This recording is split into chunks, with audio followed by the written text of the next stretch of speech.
What? Okay, I'm gonna put you up here. So in Chickenlandia, we are all about...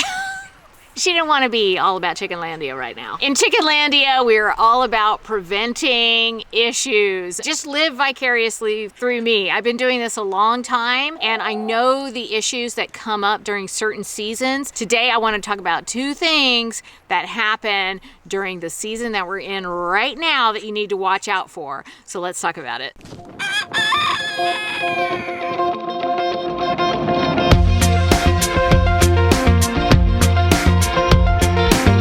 Hello friends, welcome to Chickenlandia. My name is Dahlia. I'm a backyard chicken educator, also known as the president of Chickenlandia. Raising chickens has been the best way for me to find peace and joy in my life, and I want to help you find that too. Oh, I got a little chicken down here. Hello, monkey. I love that little naked neck. Even though it is windy and rainy here in the Pacific Northwest, it is true that spring is in the air. We are in spring. Yay! I'm pretty happy to be out of the fall and winter. And even last summer was tough because last summer we got poultry red mite and that was not fun. And then in the fall, we got some kind of illness in the flock. And even though, I can't remember, I think I lost maybe 1 chicken. It was kind of surprising because I had a lot of sick chickens. I had to separate my flock and it was a lot. We did really well through it, but I'm glad it's over. Okay, I gotta go in the coop because it is super windy out there. In or out? In or out? Who laid that egg? You guys need to lay in the nesting box. Oh my gosh, what is going on? What did you guys find? They found something. Oh my gosh. What is going on? What is it? Whatever that was, rest in peace. I don't know what it was. Okay, so there are 2 things that can happen during the springtime. Obviously, spring is the time for eggs, and that is a wonderful time when you're keeping chickens because you're getting all these eggs, but you can also end up with some problems having to do with their reproductive systems and just that very active egg-laying season. The other thing that can happen in springtime is all the parasites that have been hibernating over winter can all of a sudden come back out and rear their ugly heads, and we do not want that. So the first thing I want to talk about is some parasite prevention. This is all super easy stuff, but it's something that you want to stay on top of because you don't want to be playing catch up when it comes to parasites. Trust me.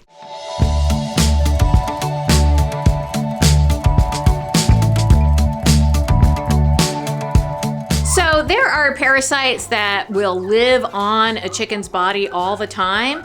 And then there are parasites like red poultry mite. They'll live in the coop, and then at night they will come out of the woodwork, literally, and go and bite your chickens, and they can be really destructive that way. So you always want to have prevention in the coop, and you want to have prevention for the hens themselves. In the coop, one thing that you can use, I use it all the time, it is called First Saturday Lime. It's really great at preventing parasites. Whenever I clean my coop, I put a layer of it on the floor of the coop, and then I will put my shavings, or in my case, I use hemp bedding. I absolutely love hemp bedding. I will put that over the First Saturday Lime. And you can put First Saturday Lime in their nesting boxes too, just like a handful of it, or a handful of diatomaceous earth in their nesting boxes. But one thing I don't do is I don't put any kind of thing that is going to be active against insects in the whole chicken yard, because you don't want to do that. You want to just take care of that very important microbiome in the chicken yard, and you don't want anything to affect that. You want insects, you want all the good critters that are in the soil to remain healthy. And you can also put First Saturday Lime wherever they dust bathe. These chickens are going crazy because they found something. I don't know what it was. Maybe it was like a soft egg or something. We're gonna talk about that. You can put First Saturday Lime in their dusting areas. I have dust bathing areas that I keep in places that are not subject to the elements, because chickens really need to have a place to dust bathe. Even when it's raining outside, even when it's snowing outside, you want your chickens to have a place to dust bathe. Chickens don't use water to bathe. They take dust baths. So when they get that dry dust all over them, that's how they get the dirt and the grime and the external parasites off of their bodies. So that's why dust bathing areas are so important for chickens. I do have a dust bath recipe video, and I will leave that in the description. But if you just get some dirt and put it in a cat litter box or something, some kind of container with some herbs, some First Saturday lime or diatomaceous earth or some wood ash, I mean, really all you need is dirt, but all these other things are gonna help just add that extra layer of protection. I like to use diatomaceous earth actually on the roosts. I will dust the roost with it, and what that does is it really helps to prevent red poultry mite, because those mites will live in the roosts and they'll come out at night. But if they come in contact with the diatomaceous earth, that destroys their exoskeletons, and so it will really deter them from infecting your chickens, which is the goal.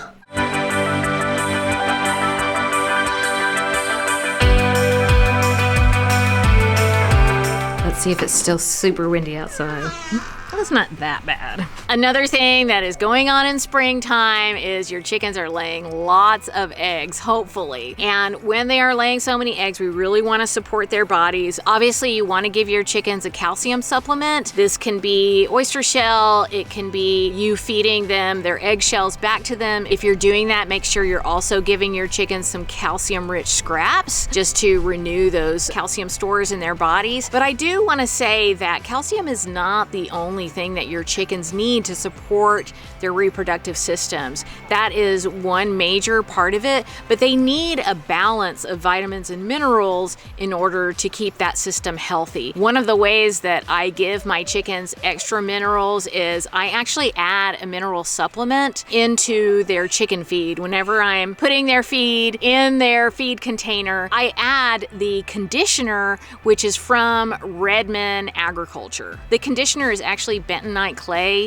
It is full of minerals, and I have really noticed a difference in my chickens since I started giving it to them regularly. After we had the whole thing with the chronic illness this fall, I was like, I really need to stay on this. So I've been very dedicated to adding this mineral supplement to my chickens' feed, and I have noticed a difference. They have less ammonia in their droppings. I can tell a difference in their eggshells. I have noticed that they're not laying as many kind of weird and misshapen eggs, which usually happens whenever there's new layers or when there's chickens that have just started to lay after a period of rest. And I've just noticed improved health in my chickens. Of course, you know, I always say there are things that I like to buy for my chickens, but you don't have to purchase anything. Give your chickens their eggshells back to them, and then make sure they're getting a really good balance of kitchen scraps. I do have something called the Chickenlandia Chicken Food Pyramid.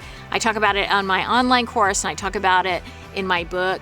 But it's basically just a guide that helps you to know how many treats you should be giving to your chickens, how many scraps you should be giving to your chickens, how much chicken feed you should give them, and it's very easy to follow. There's a video that I have about that. I will leave that in the description.